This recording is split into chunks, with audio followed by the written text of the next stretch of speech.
22-23 সালে প্রধানমন্ত্রীর কার্যালয় আপনারা জানেন কত টাকা বাজেট থেকে বরাদ্দ করেছে?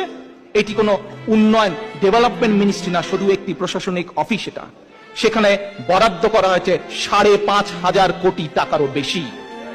5,500 কোটি টাকা, অর্থাৎ প্রতিদিনকার হিসাবে যদি আসে 10 কোটি টাকারও বেশি জনগণের অর্থ সম্পদ লুটপাট করছে। আজকে এখানে যে কয়টা মানুষ আপনারা উপস্থিত আছেন, যারা দেখছেন, সবাইকে আমি বলে দিতে পারি, আপনারা লিখে রাখতে পারেন, যেদিন জনগণের সরকার প্রতিষ্ঠিত হবে এই 10 কোটি টাকা যে প্রতিদিন, এর কোনো হিসাব কেউ খুঁজে দিতে পারবে না, কোনো হিসাব নাই। এইভাবে তারা জনগণের সম্পদ লুট করছে। প্রতিদিন 10 কোটি টাকা তাদের প্রয়োজন মতন তারা নিয়ে যাচ্ছে, 10 কোটি টাকা প্রতিদিন। তাহলে চিন্তা করেন গত 15 বছর যাবৎ প্রতিদিন কি পরিমাণ জনগণের সম্পদ, জনগণের অর্থ, জনগণের টাকা তারা লুট করেছে। এটি কোনো ডেভেলপমেন্ট মিনিস্ট্রি নয়।